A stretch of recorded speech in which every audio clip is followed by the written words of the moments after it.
Well, thank you ever such a lot for coming along, everybody. It is with enormous pleasure that that we welcome again Professor Philip Payton. For those of you that have been involved with Institute of Cornish Studies stuff for some time, Philip absolutely needs no introduction whatsoever.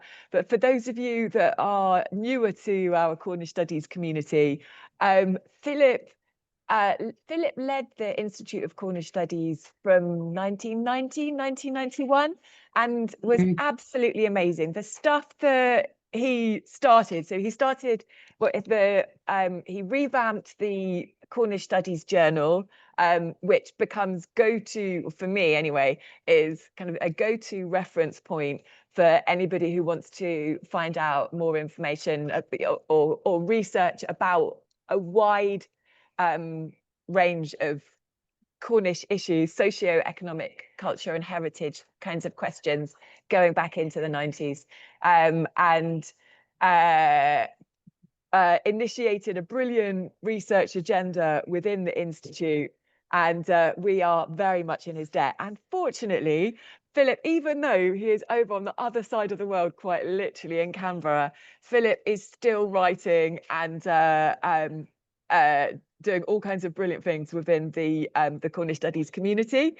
He wrote a book a couple of years ago now about D.H. Lawrence's time in Cornwall, and now he is revamping, or he's revamped his seminal, absolutely amazing baseline study about the Cornish Overseas. So it is with great pleasure that I welcome Philip to our October Institute of Cornish Studies event.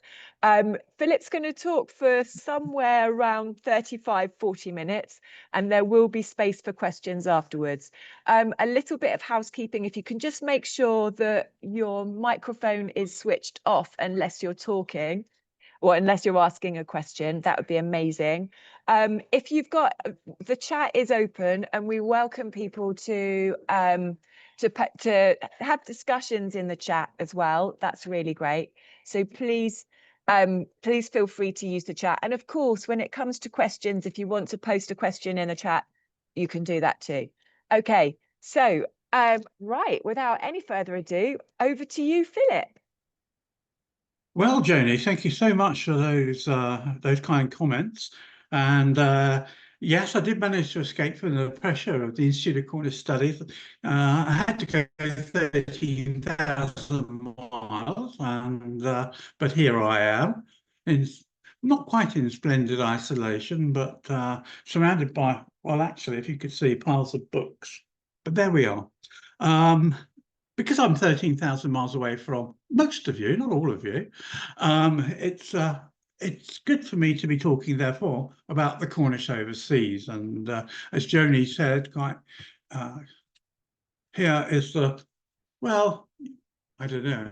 Is it back? It looks back the front of the way I'm holding it up. But anyway, that's what it is now. It's a sort of relatively handy paperback book that you can pick up and put down, not too heavy. In marked contrast to, and I want to say a little bit about the genesis of this book, because it has a pretty long trajectory, going back, dare I say, a quarter of a century or more. It kind of started life with this book, which is, as you can see, quite large. And it came out as part of what the publishers, who are Alexander Associates, who are based in Foy, rather grandly called a Cornish trilogy. I always thought trilogy was a slightly embarrassing kind of description, really, because, you know, it's isn't that supposed to be Tolkien or something? But there we are. It's a large book. It was in the days when the coffee table volume was very much in vogue. So people liked this in those days. These days, people would say, well, it's a bit big to take on an aeroplane, or have you got a Kindle version? But in those days, people seem to like that. Oh gosh, seem to like the big version. That was in 1998, I think, or perhaps 99 by the time it came out. Large format, lots of illustrations. They were done in sepia. I don't think it particularly worked well. Sepia has to be done well to look impressive. Nonetheless, people liked it. And the thing about it was that it kind of survived. It was on the cusp of selling out very, very quickly. It bumped along. And then Alexander Associates sold out to a company called Cornwall Editions, which was quite vibrant for a few years, who decided they were going to bring out a paperback edition. Some of you may have that, may remember it. And it became a much more handy book. It was much more useful in the sense that people could stick it in their bag or take it on an airplane or whatever they wanted to do with it. There were some editorial refinements, not all of which I liked and which we've been able to undo subsequently, but on the whole, it was the fact that it's going to be a paperback was a good idea. Also important, I thought, was the subtitle, because the big book we had called The Cornish Overseas, with the Cornwall Editions paperback, we refined it as The Cornish Overseas, A History of Cornwall's Great Emigration, which gave it some kind of context and meaning. It also had maps, which was one of the criticisms that had come out of the first big book, that there weren't maps. So we had maps, so that was good. That again sold quite well, went through several editions, and then critically it was acquired by University of Exeter Press. Initially, they just rejacketed some of the existing Cornwall edition paperbacks, using the same design and cover, but just sticking their little logo on the spine, and without any editorial changes at all. But then in 2022 came the hardback version of what we kind of have now, and with the cover picture that you will have recognized from the new paperback edition that's come out subsequently, and from the various adverts for this talk. And the hardback version, absurdly expensive, like a lot of academic books, nonetheless sold well, to the extent that University of Exeter Press decided they would do a paperback version, which surprised me, but delighted me as well. And I think you could probably get it virtually free on Amazon these days. So there's a bit of a sales if you want to go and have a look afterwards. And what it was is an opportunity not only to get a reasonably priced version of the book out, but even to update it further, so that the paperback version really tries to bring together not only the stuff that I have been working on for a quarter of a century and more, or whatever it is, but some of the latest stuff as well, and to try to integrate and synthesize, which is one of the great opportunities of having new editions of books. Okay, that's quite a quick canter through the background to the book. I suppose you could go for an earlier genesis and say that it was my work at Adelaide University in the, dare I say, mid-late 1970s, which really spurred me onto this when I did work on the Cornish in South Australia. And that in turn had been inspired by the books by A.L. Rouse, A.C. Todd and John Rowe on various aspects of the Cornish in North America. So I was trying in those days to locate myself within this kind of brotherhood, or whatever you want to call it, of people looking at Cornish emigration overseas, initially to try to broaden it, to take in the Southern Hemisphere, but then, of course, when I came to the Cornish Overseas, to try and bring it all together, to try and build some global contexts. I suppose also in trying to explain why I've stuck with this book for so long, I have to say that you know, there are aspects of family history which sort of spur you on. And I'm no good at genealogy; it's far too hard. It requires attention to detail. You have to be pretty strict with your kind of research. You have to organize it very well. And you have to be very good at kind of that forensic science of digging stuff out. I'm not very good at that. I just collect bits and bobs and make it into a story. which is a lot easier than genealogy, of course.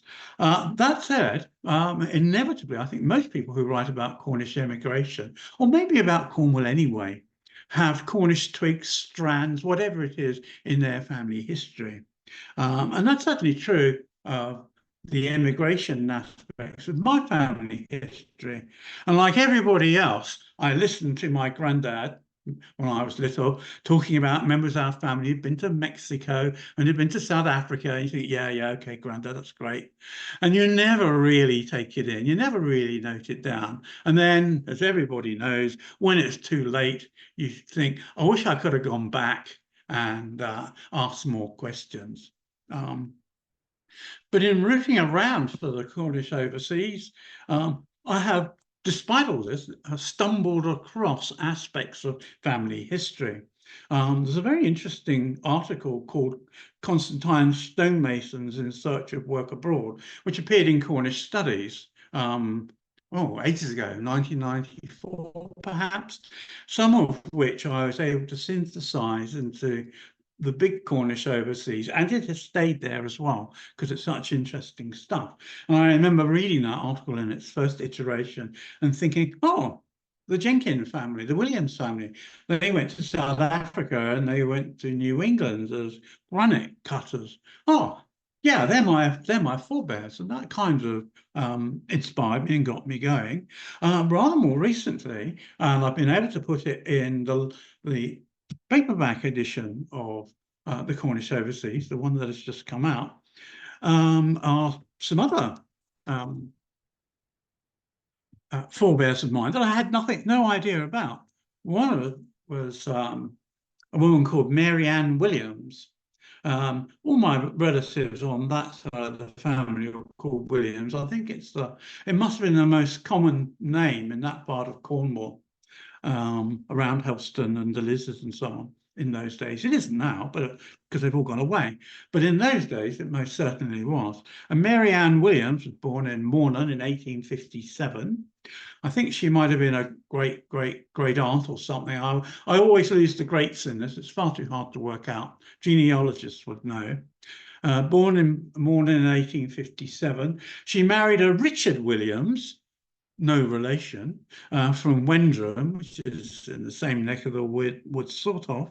And they emigrated in a ship called the Scottish Hero, arriving in Rockhampton in Queensland. I didn't know anything about that.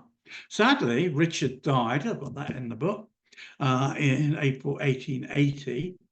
And a couple of years later, Mary Ann Williams marries a fellow called William Richards. And if you weren't called Richards in that part, Williams that part of the world, then you were probably Richards. He was a miner from Lelant. And alas, he was soon killed in the North Phoenix gold mine in Gympie when a lead pipe fell on his head, apparently. Sounds like something out of Cluedo, but people always give me a strange look when I say that and don't smile or laugh. Anybody play Cluedo? I don't know. Anyway, he was killed in the gold mine in Gympie by the lead piping. And thereafter, Mary Ann Williams didn't marry, but she went to stay with her sister, or rather her sister came to stay with her. She survived until 1923 and is, I'm told, buried in the cemetery at Rockhampton. One day, when I go to Queensland, perhaps I should seek her out, as it were. Her sister, Lucy Williams, was born at Tregarn in the parish of Mornan in 1860. And she had also emigrated in the Scottish Hero, but as a single woman. She married a German called Ernst Kruger in 1882, and together they ran the Ariadne Hotel in Maryborough in Queensland until Ernest died of influenza in 1894. When I was finding this stuff out, I suddenly realized that there's a thread of tragedy in these lives of my two great aunts, or whatever they are. And that in itself was quite chastening, because not only because they were, as it were, family, albeit rather distant, but it reminded me, if I needed reminding, that the story of the Great Emigration wasn't always about triumph. It certainly wasn't always about betterment. which is the kind of the ideological aim of emigration, as it were, but involved a whole range of human experiences and human emotions, including tragedy. Tragedy is part of the story. When Ernst, that's the German husband of Lucy Williams, died of influenza in 1894, she moved to Gympie, as I've inferred already, to be with her sister Mary Ann. And yet she too, although Lucy, lived until aged 82, she died in a house fire. Surrounded by mystery, no one quite knows why there was fire, suggested perhaps a suicide or something. And again, there had been tragedy in her family. Her son, Sidney, had been killed in a firearms accident some years before. Her other son, so we're told, formerly a minor, lived as something of a recluse.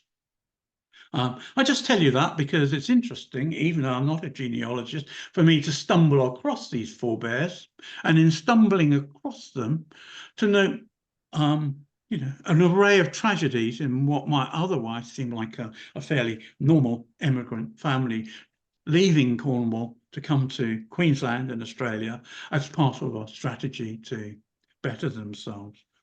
But anyway, I digress. That's interesting for me, boring for you. So I apologise for that. Nonetheless, what I want to do really now is to say something about the method that I've used in each of these versions. Whenever I hear the word method in a kind of semi academic context, I always think, oh no, this is going to be hard. But no, the method that I have used really in each of these versions, including the new paperback version, is really to place what I hope are thematic insights over a broad chronology. So I tell the story of the Great Emigration from what I kind of imagine to be the beginning up until sort of the present day, but the great thrust of the emigration story changes really after the Great War. So the main focus is on the century 1815 to 1914, I suppose you would say, or 1918. And the story proper begins in 1815 in the post-Napoleonic New World Order, when things change, things are globalized, to use the current phrase. But that said, and those of you who know the paperback version or earlier versions will know there's quite a lengthy prelude in which I try to show how what I call rather grandly conduits of emigration had already existed or been set up, principally between Cornwall and America, going back really to the 17th century or even to Elizabethan times, and then latterly with much later with Australia after 1788. So there were these linkages in place which were global and which reflected Cornwall's maritime global position, I suppose you would say, and its long-standing seafaring traditions, which helped to underpin the Great Emigration, or at least that's what I try to argue in the book. And in teasing out some of the early themes, or some of the themes which characterize the narrative as it develops, there are various sort of phrases and concepts which we kind of invented, I suppose, in the 1990s when we were doing that stuff that Joni was talking about, when we were kind of thinking about Cornish studies and how we might categorize it and what are some of the important themes. And one of the things we came up with the idea of an emigration culture in 19th century Cornwall. Emigration had become part of life. It wasn't a strange thing. It wasn't something that happened over there or over here or happened only on certain occasions or in certain ways. It was ingrained into everyday life. One couldn't escape it. One always talked about it. One was involved in it in one way or another. There was an emigration culture. And also, we kind of argued that emigration was seen as being a good thing. for a variety of reasons. Methodist ideology or theology, if you prefer, stressed self-improvement. The story, the parable of the talents, where you're given certain God-given talents, which the onus was on you to develop and to exploit and do something with. And if emigration was the mechanism which would allow you to do that, then that's the path that you ought to follow. And in some ways, that was a distinctive aspect of Cornish culture, I think, because I think in other cultures, perhaps in other parts of Britain, emigration was seen as a kind of cop-out. The people who emigrated were the people who couldn't quite make it at home. So Macaulay, they hoped something might turn up, and off they went to the ends of the earth to see if they might do a bit better there. But in Cornwall, I think emigration was seen as a good thing, not least, of course, because many of the skills that existed in Cornwall, mining, but also agricultural, were increasingly in demand on the global frontiers as they expanded.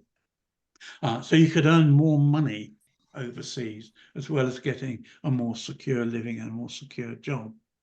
And there's also the sense that in Cornwall, as in much of Britain, there was surplus labour, but there was a huge supply, so the story went, of abundant virgin land overseas. And if you could get the mix of surplus labour and available land correct, then you would generate new wealth. This argument was deployed in America, it was deployed in Australia, particularly South Australia, and in New Zealand, the so-called Wakefield system, which kind of articulated this and tried to manage it, not altogether successfully, but nonetheless importantly. The immigration culture also had other important social dimensions, I think, a kind of search for civil liberty, particularly in nonconformist kind of radical Cornwall, I suppose you might say, particularly after the Great Reform Act of 1832, where there was a feeling of, well, that's your lot. It was hard work getting this limited parliamentary reform in 1832. What are the prospects of taking it further? For a lot of people, they said, well, much better to go to America, where you're free from an established church, you don't have to pay tithes and so on and so forth. But also the same arguments, for example, for British colonies, particularly South Australia, which is one of the ones that I know best.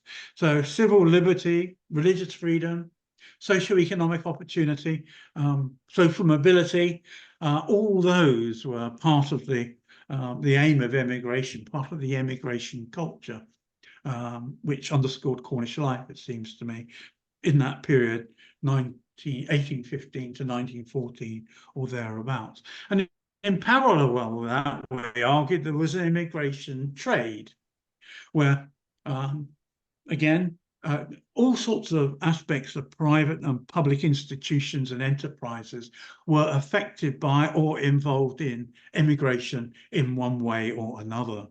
And again, over a period of a century, immigration became ingrained in the economy of Cornwall and in economic transactions and so on. All sorts of people, and you only have to look through the Cornish newspapers at the time to get a sense of this. Solicitors are involved, carriers of one sort or another are involved, shipping agents, very important. Shipbuilders are important. And shipbuilding becomes just perhaps a standard to find that there were ships built in Prince Edward Island, the east coast of Canada, which are actually registered in Padstow. So here you have ship owners, shipbuildings, thinking transatlantically in the first half of the 19th century, which to me, is quite extraordinary, really. Printers were involved, producing pamphlets and posters and so on. Publicans, meetings were quite often held in pubs. And that's good for business, of course. If you are a publican, you want to have immigration meetings in your pubs. You may be saying goodbye to some of your customers, but let's worry about the short term rather than the long term. The clergy were involved, encouraging people. And quite often when the local good and great were wheeled in to say, yeah, immigration is great, why didn't you sign up? The clergy were involved in that.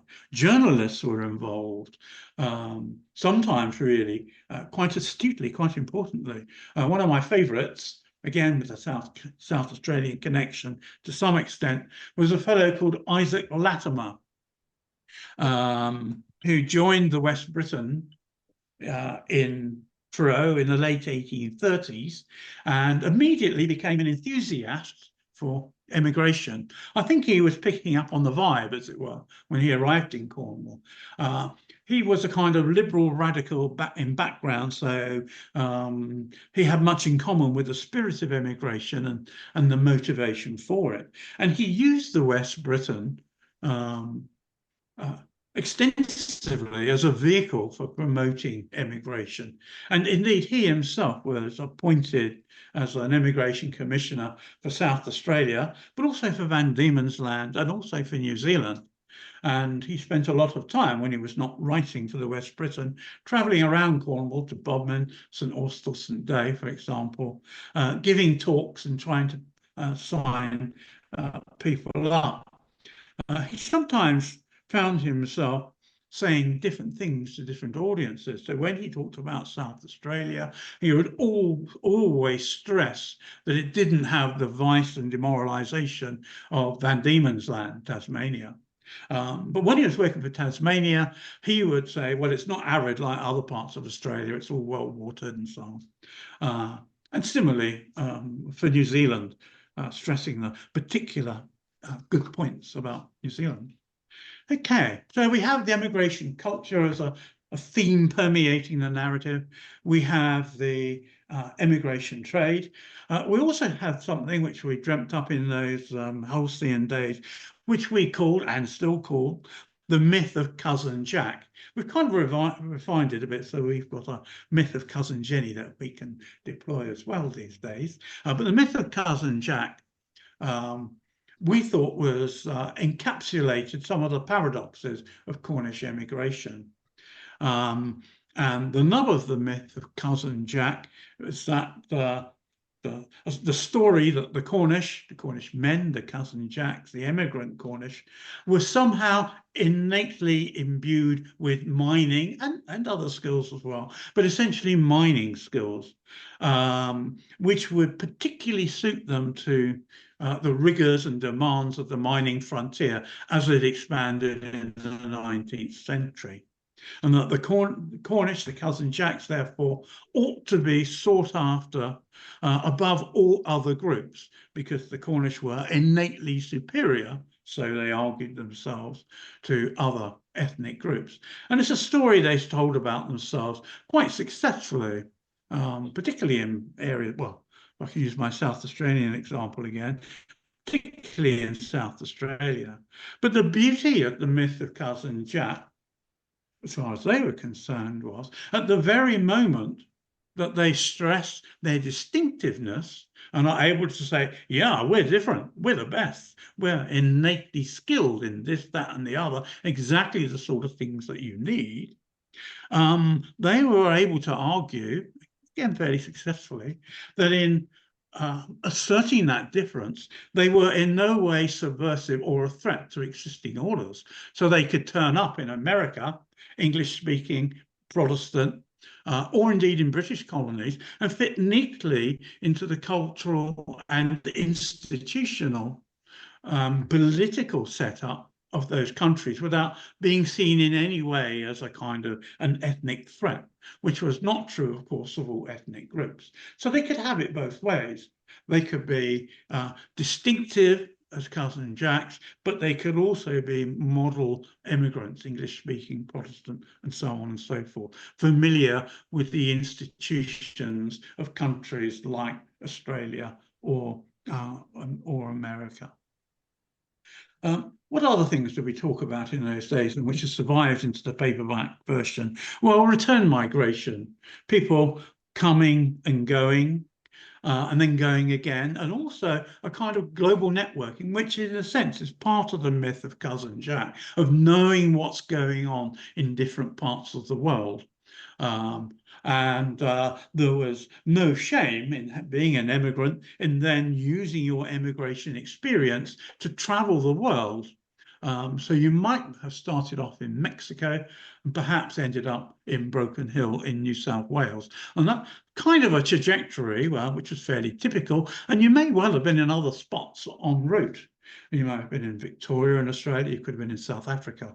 And people molded these global networks of their own, and families followed them as well, which is another interesting part of the story. I stress too in this book, and we stressed back in those early days, how having been successful typically as miners, the Cornish were often very good at turning themselves into farmers. Many of them have gone overseas knowing they could deploy their mining skills, but with more than half an eye to developing that abundant virgin land that they had been told about by emigration agents in Cornwall. So for quite a number of them, I think, mining was a device to get them overseas, to make money, and then to branch out on their own, typically as farmers, but often as well into other professions too. And it reminds us, and we all need reminding, not all immigrants from Cornwall were miners. Many of them, of course, were women who were involved in a variety of different trades, not necessarily connected with mining at all.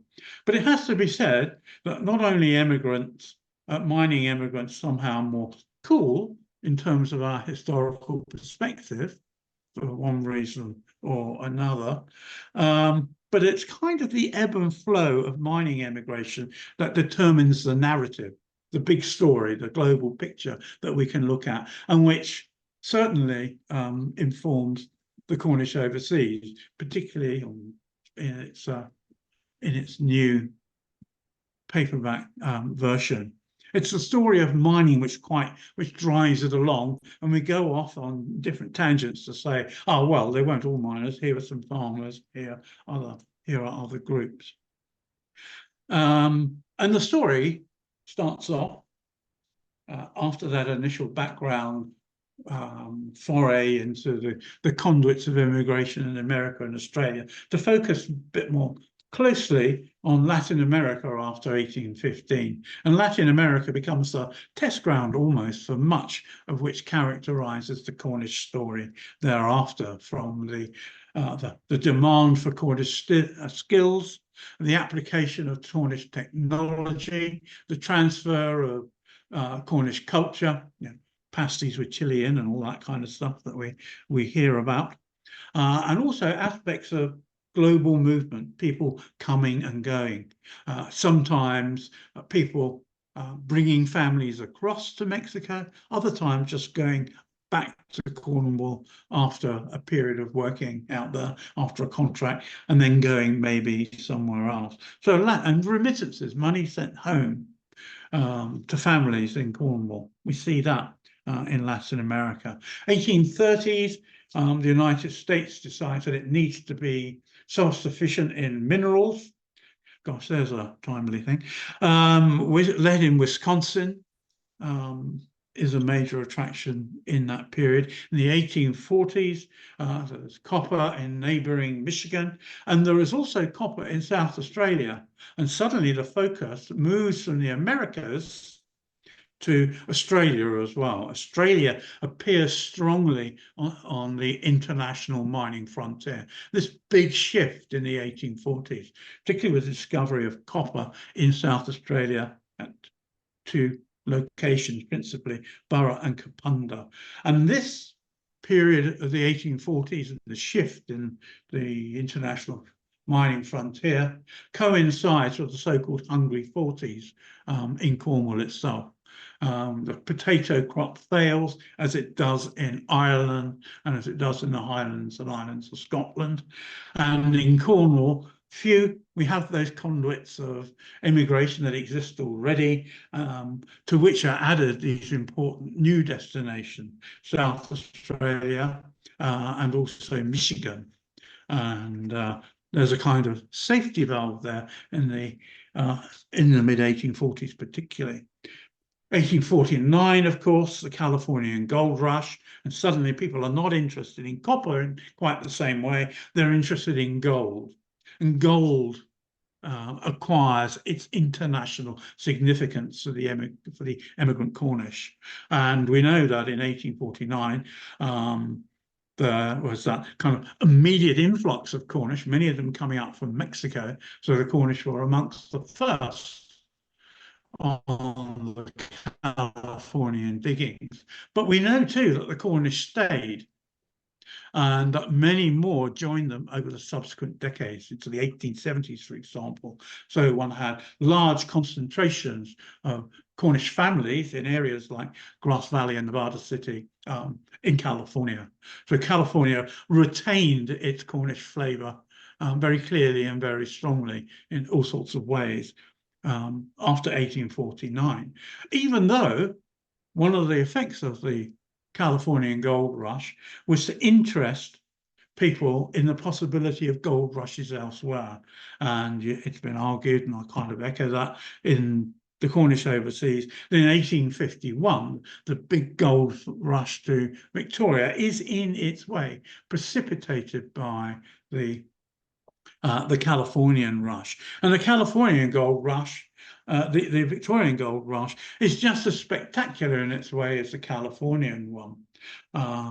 Miners flock to Victoria in Australia some of them from Victoria, from California, bringing their knowledge of mining for gold to Victoria. Others, of course, come from Cornwall. A great many just come across the border from South Australia, and there's a huge influx, much to the detriment of the copper mining industry in South Australia, it has to be said.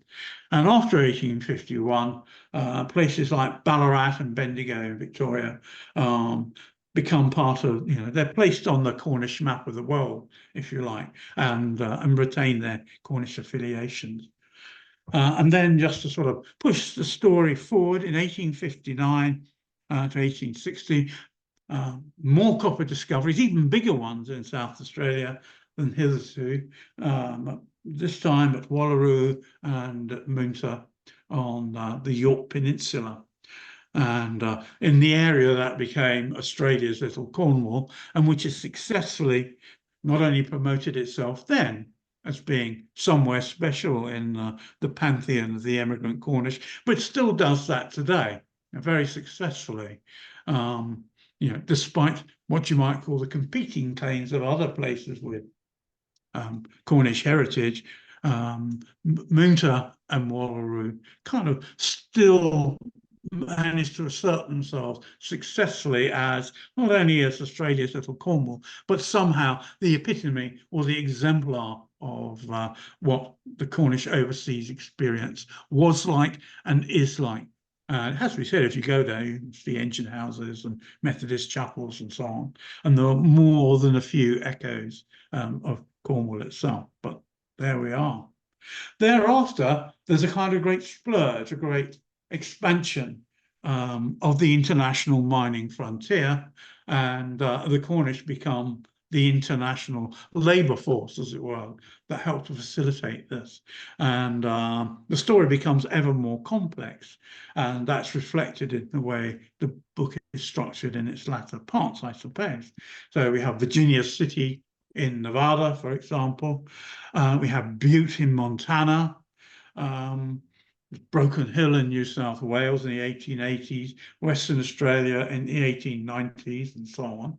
And there, towards the end of the 19th century, we have South Africa, which bursts upon the Cornish scene and becomes so important to South Africa in ways that had not existed before. And in some ways, South Africa in the late 19th, early 20th century becomes more important than Australia, certainly, and perhaps even more important than in America. And there was a saying that Johannesburg was but a suburb of Cornwall because people were continually coming and going. Steamships, introduction of steamships had made travel that bit easier and that little bit safer. And one of the things that we did, both for the University of Exeter Press hardback and for the new paperback, is to put on the cover a picture which kind of reflects that and reminds people, and this is quite a modern scene, if you like. There's a modern looking steam engine. This is very clearly a Redruth station. And the platform is full of, well, mainly men, with all their bits and bobs, all their travelling packs and so on. And then up behind the station, looking on, are the families. Huge numbers of people. They are all catching the train to go to Southampton to join ships going to South Africa. That was the kind of the latest bunch to leave, as it were, and almost everyday occurrence. And I wanted to put that photograph on the cover. I thought it's all too easy to have a sailing ship of the 1820s and for emigration to be some kind of distant thing. This reminds us just how close in history emigration is, and why it seems to me that, you know, the shadow, if it is a shadow, of immigration hangs over Cornwall even today. What other things did we go on about in the 90s which have survived miraculously into this book? Well, technology.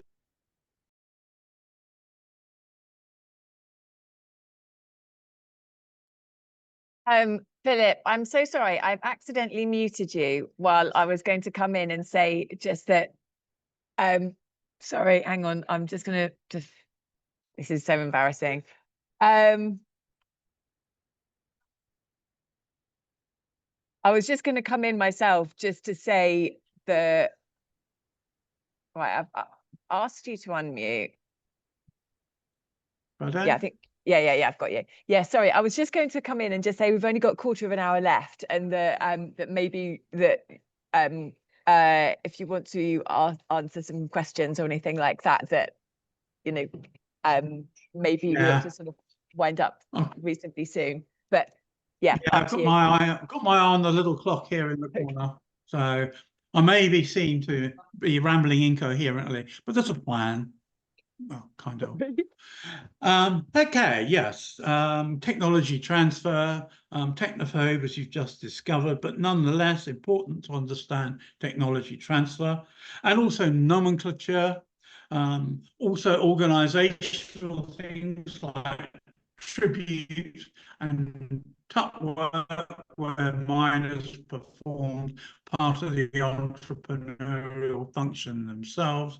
This turns up in America. It's very strong in Australia, particularly where the Cornish are prominent, such as Moonta. There's music, of course, and there's a growth, particularly towards the end of the 19th century and the beginning of the 20th century, of Cornish associations, which kind of exist to celebrate what is already seen as being a disproportionate Cornish contribution to development of mining frontiers around the world. I've mentioned remittances. All those fancy shops in the west end of Redruth allegedly are built on South African money, or is it Chilean money, or is it both? Who knows? Influence in politics, particularly in the labour movement in the west of America and also in parts of Australia, particularly South Australia. And this is kind of the final point, really. The publisher's blurb is always embarrassing, as you know. And here we learn that blah, blah, blah, takes account of numerous news sources to present a comprehensive, definitive picture. Well, is it comprehensive? Is it definitive? No. And one of the things I've learned is that the emigration story is evolving all the time. That's one reason why we've had to have different versions. The book itself, and I still think there are imbalances and deficiencies. I need to know more about Queensland. We're light on Tasmania. I'm light on Tasmania. I've been to Tasmania and to some of the more remote tin and copper mining areas, which are remarkable. And I've looked across to the semi-legendary Mount Bischoff, known as the Mountain of Tin in Cornwall. It was almost said with hushed tones, because the Mountain of Tin, Mount Bischoff in Tasmania, was somewhere so remote and inaccessible. Very few people have been there. And yet, it played such an important part in undermining the Cornish tin mining industry in the latter part of the 19th century. And if you go to Tasmania, you can look across to this kind of slightly eerie landscape to Mount Bischoff, the Mountain of Tin. And it looks like someone's taken a big bite out of it, because that was kind of pure tin, as they say, that had been taken away from it. And I know there were mines there called Dulcoath, Tincraft, and so on. And some of that has been worked up by a chap called Nick Haygarth, who has worked tirelessly on it, but we need to know more. And of course, there have been lots of scholars that have worked on the Cornish Overseas in various ways, and I've tried to incorporate their work and to give them due knowledge. Sharon Schwartz on Latin America, she's been working on that for a quarter of a century or more. When you say it like that, it sounds like a long time. Gage McKinney, who has done a lot of work on California, but his book on the 1930s, No Depression Here, about the Californian gold mines in that period, is absolutely illuminating. Tells a very different story to what you might expect. And I've tried to give some recognition to that here. There's Kate Neal, who kind of single-handedly has dug up Cornish carols, not only in Australia, but in California too, and related them back to the Cornish context. So we have a global picture of Cornish carols and caroling. I mean, that's quite an amazing achievement. Ron James with Nevada, and with folklore, Cornish folklore on the American West. Mike Tripp, who's the late Mike Tripp, alas, whose history of Cornish wrestling was published only recently by the Federation of Old Cornwall Societies, and has amazing insights into how Cornish wrestling adapted to overseas cultural and sporting environments and expectations and values. A wonderful kind of example of how Cornish culture could mold itself to these new places. And then for me, really, the most extraordinary at all is Leslie Trotter's Married Widows, which suddenly shifted the gender balance. One has always been aware in a kind of uncomfortable sort of way that so much of the story of Cornish emigration was male-centric. And what Leslie did was to say, hey, what about the women? But not only what about the women, what about the women left behind? Did they lack agency? Were they abandoned, as the kind of mythology tells us? No, well, not always anyway, and hardly ever. Not only did Leslie's book restore a gender balance in the way we think about emigration, not only did it focus on Cornwall, reminding us that that was the root and the source of emigration, and what happens in Cornwall is as important as what happens overseas, but the story restores agency to the women left behind. Also, and most importantly, I think, the role of women in helping to determine global family economic strategies, in saying, yes, you go for X number of years, Y number of months, whatever it is, and then come back and you will have money, and we can do that. So the role of women in determining those global economic strategies, which I pay, I hope, slightly more than lip service to in this later volume, because it seems to me that that was a major shift in the way that we need to think about immigration. It may well be, of course, that people are coming along already. I mean, perhaps we've got post-colonial assessments moving away from the grand narrative of immigration as triumph. Who knows? But anyway, that's probably a good place to leave it for now, with that sense that the story of the emigration is not over, despite the publisher's blurb, because it's evolving. New material, new ideas, new people contributing to the story at home in Cornwall, but also overseas, abroad. many of them, of course, of Cornish descent themselves. And there we are. Phew.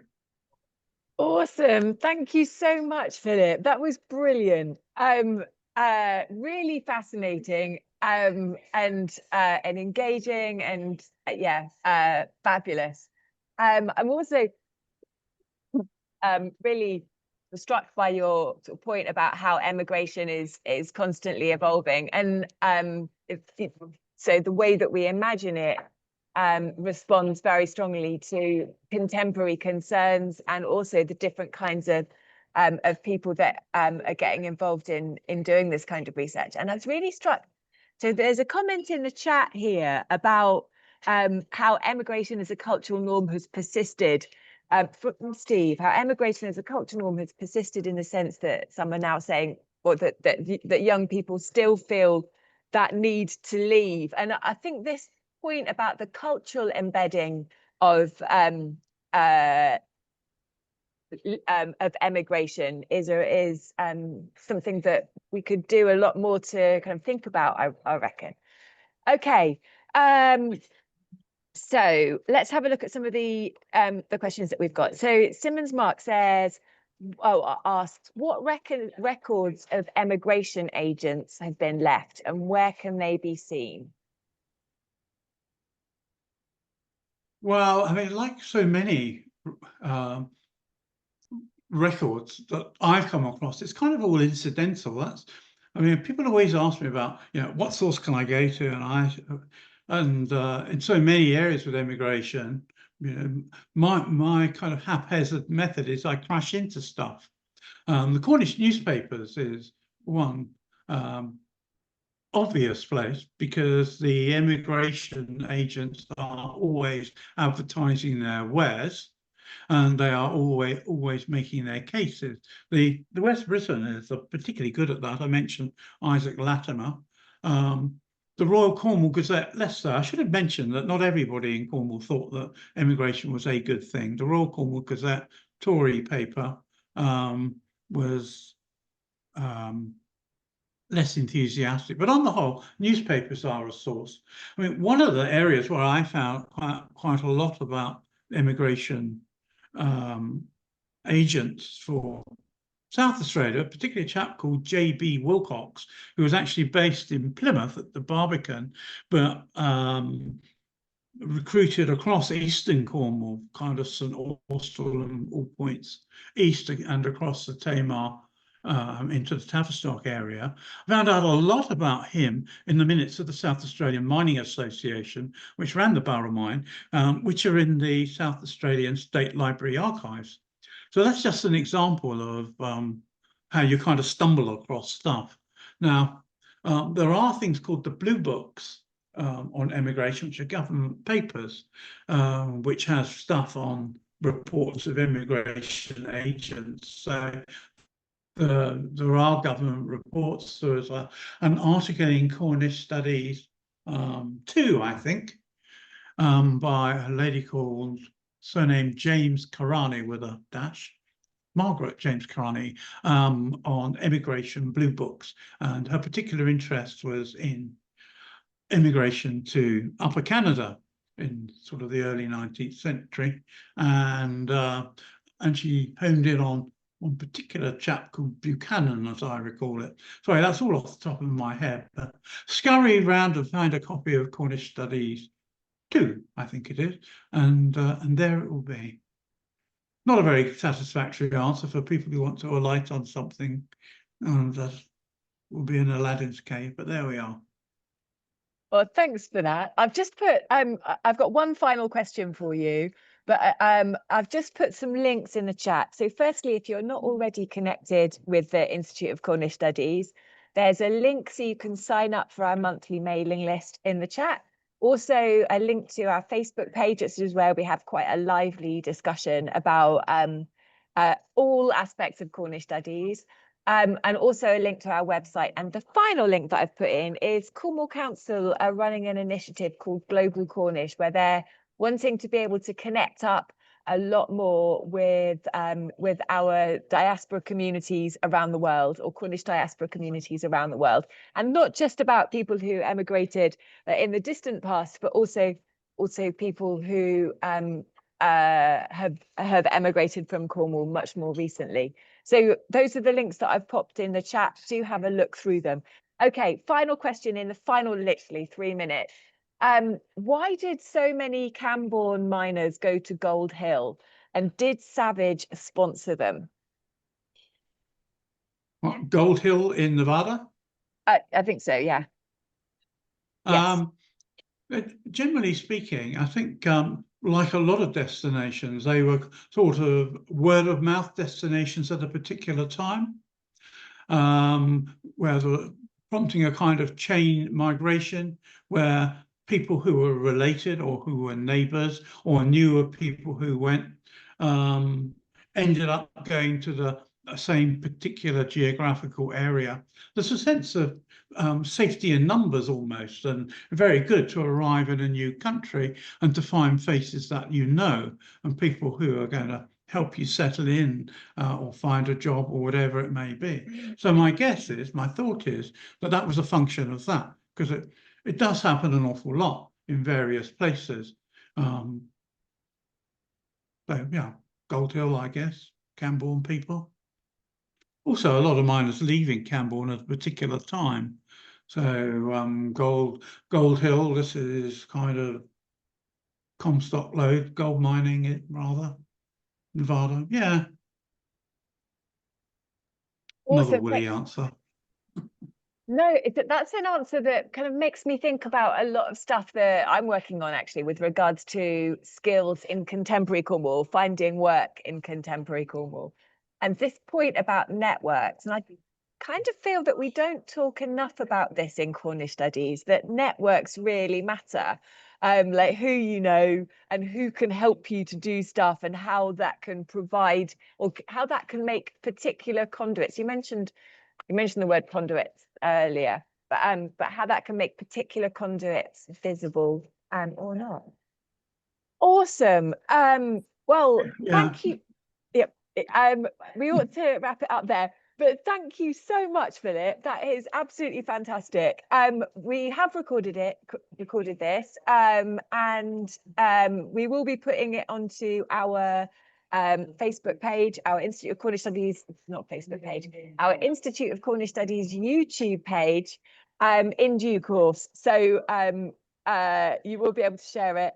But thank you once again, Philip. It is always a pleasure, and look forward to seeing what you're writing next. And hopefully we can have you back. Yes, well, thank you so much. That's great. Thank you. I don't know if we switched off yet, but I'm doing Virginia Woolf and Cornwall.